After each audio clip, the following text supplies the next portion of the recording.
Olá, meu nome é Plug Pepper, sou um robô humanoide e faço parte da equipe Plugin Bot. Sejam todos bem-vindos a mais uma sessão de entrevistas do Estúdio Equipotel by Revista Hotéis. Depois do término da entrevista, venha tirar uma foto comigo. Estamos novamente aqui no Estúdio Equipotel by Revista Hotéis, no Expo São Paulo. Ao meu lado está Marcelo Boeger, ele é escritor, consultor e mestre em gestão de hospitalidade, professor em MBA de Gestão em Saúde e vice-presidente da Associação Mundial de Turismo Bem-Estar e professor de MBA de Gestão da Saúde e Controle de Infecção Hospitalar, entre outros títulos. Marcelo, começando aqui a nossa entrevista, eu gostaria de saber como foi sua atuação nessa pandemia. Você fez muita consultoria em hospitalidade? Muito bem, olá a todos os que estão aqui nos assistindo. Em primeiro lugar, quero agradecer ao Edgar, à Revista Hotéis, a me receber aqui, a me convidar. É um enorme prazer, um privilégio, de verdade, estar podendo estar conversando contigo e participar desse momento. Fiz bastante consultoria, sou consultor, né? Para quem não me conhece, já trabalho há 20 anos nessa área. Fiz consultoria em hospitais, onde eu já atuava mesmo ajustando os protocolos e processos e fluxos dentro do hospital, no que se refere à higiene, limpeza, lavanderia, rouparia, coleta de resíduos sólidos. E para hotéis, né, a gente começou um trabalho de revisitar os processos dos protocolos que tinham sido publicados para ver a distância ou aquilo que estava sendo feito de certo, o treinamento que era necessário para ajustar algum erro de conceito ou alguma necessidade de um retreinamento para que o atendimento ao cliente fosse seguro e adequado. Vocês, Marcelo, junto com outras entidades, tá? ABG, Resorts Brasil, FOB, elaboraram alguns protocolos de segurança sanitária para o segmento hoteleiro. Sim. Como foi? Explica como é que foi a elaboração desse protocolo, quanto tempo demandou, o que exigiu, quais foram as pessoas que ajudaram? Olha, foi bem no começo, houve um movimento muito rápido e consistente, tanto da Resorts Brasil, dos vários ABH, a ABG e vários grupos e entidades que representam hotéis, no sentido de discutir com os hoteleiros. Então a gente fez grupos de discussão, tinha grupos de alimentos e bebidas, grupos de eventos e lazer, grupos específicos de governança, grupos ligados à área de hospedagem em si, e a gente estava tratando dos protocolos por área. A gente fez uma leitura dos protocolos que já estavam sendo praticados na Ásia, na Europa, nos Estados Unidos,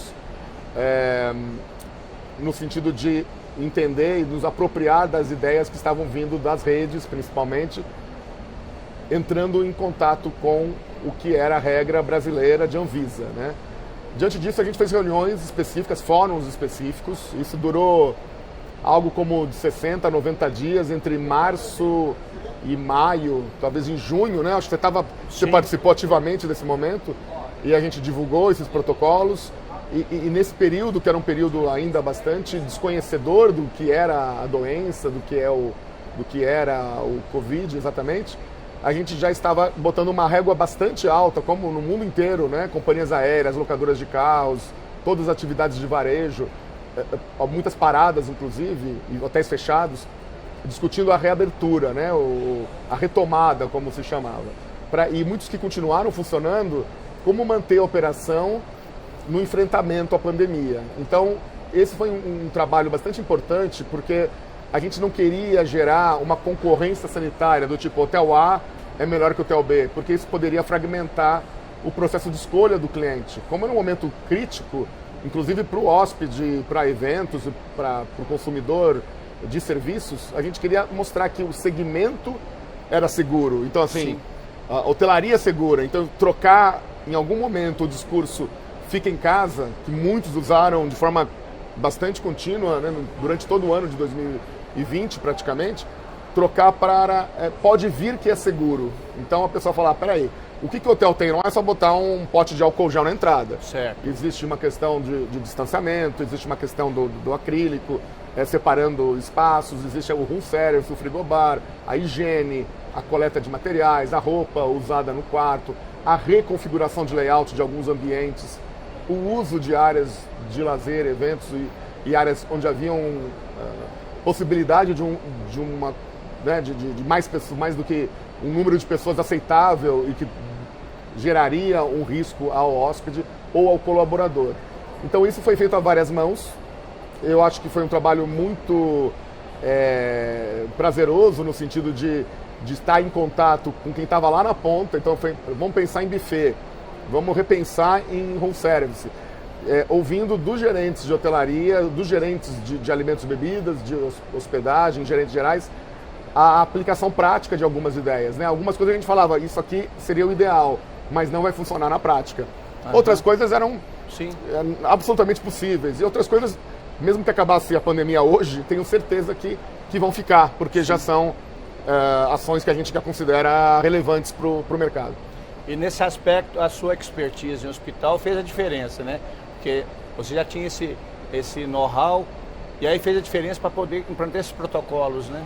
Eu trafego nos dois mundos, né? Eu trabalhei por muitos anos como consultor de hotéis e depois, atualmente, em hospitais, então eu consigo, assim, entender um pouquinho daquilo que podia ser feito. Às vezes você pegava, assim, claro que a gente tem infectologista, biomédico na equipe, e um monte de saberes, né? Não só hoteleiro, é um saber médico, inclusive, um saber biomédico na segurança do hóspede e das ações de atendimento a esse cliente.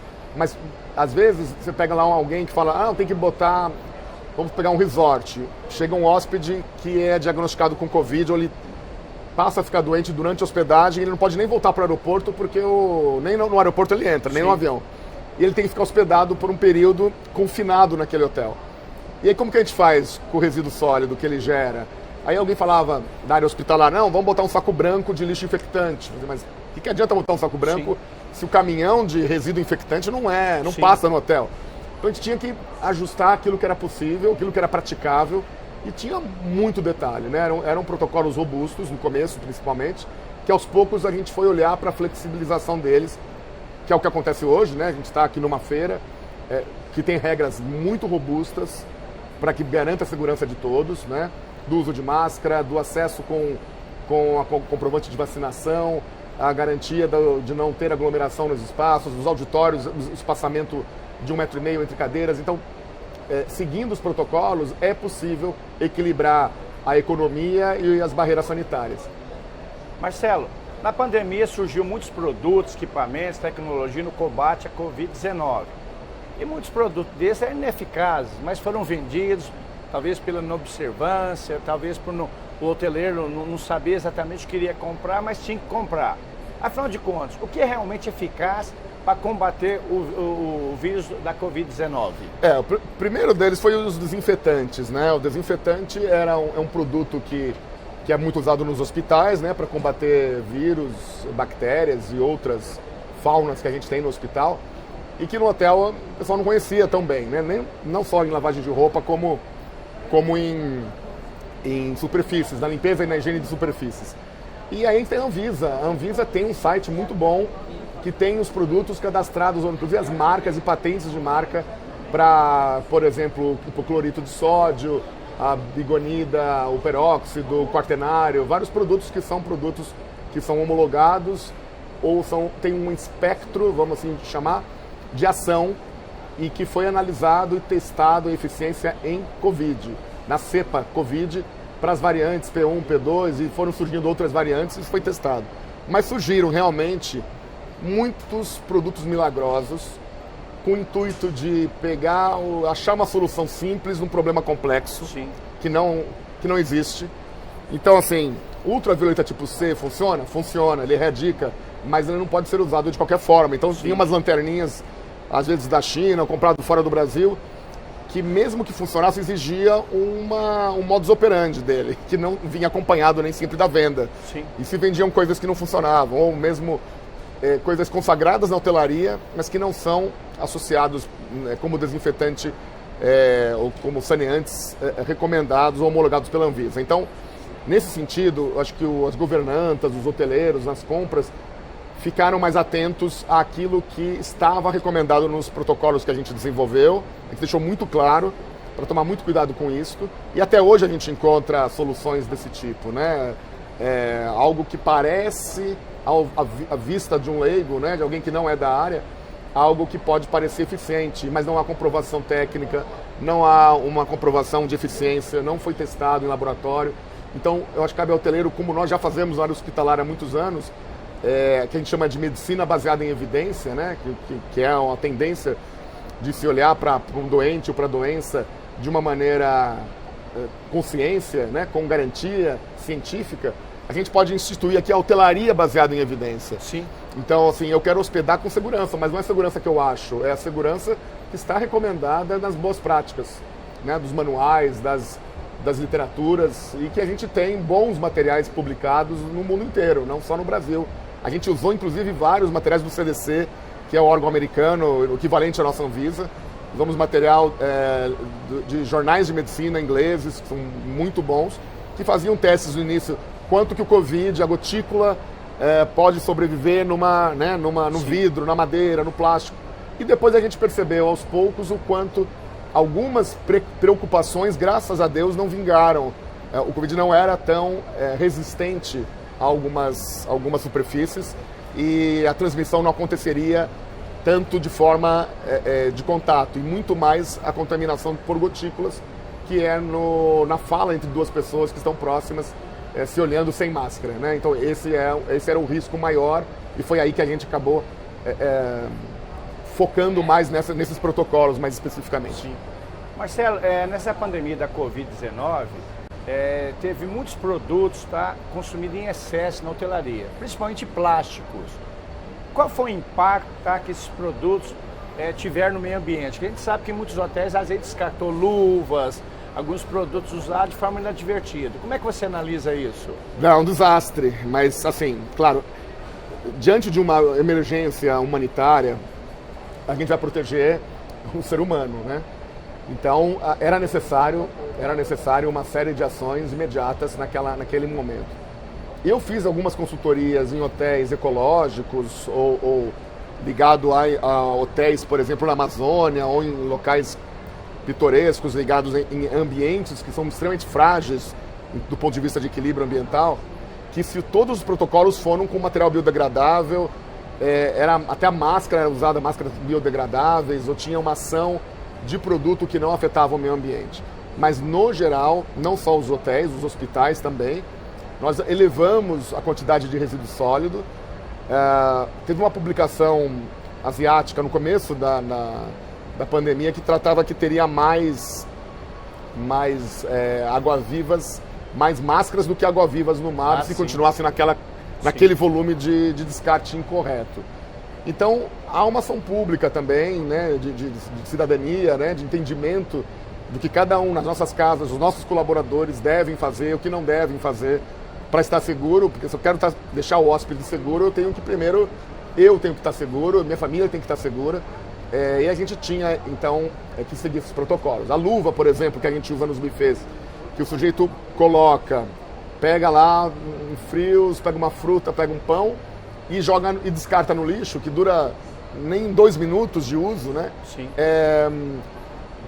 Poderia ser substituído simplesmente pela lavagem das mãos, né? Mas sim, como que eu garanto que o sujeito vai lavar as mãos? Então coloca a luva. Sim. Então há uma questão de conscientização. Eu acho que ainda é grave, melhorou, diminuiu, há uma conscientização no mundo inteiro, mas a gente sabe o quanto isto teve um incremento de plástico principalmente e de redução de reciclagem, porque em função também da pandemia, sim, muito da reciclagem foi reduzida por motivos óbvios, né? Na sua opinião, Marcelo, o pior já passou? E qual é o legado que a pandemia deixa para nós? Então, o pior já passou no atual momento. A gente não deve baixar a guarda.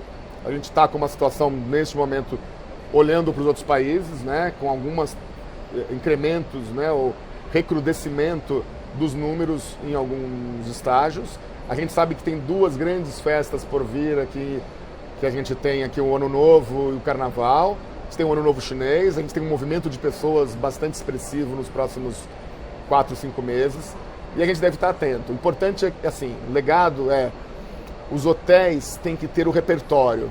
Como diria Peter Senge, que é um autor que eu admiro muito, de Harvard, que ele fala numa das publicações dele que a empresa que aprende, e que a empresa aprende por meio de indivíduos que aprendem.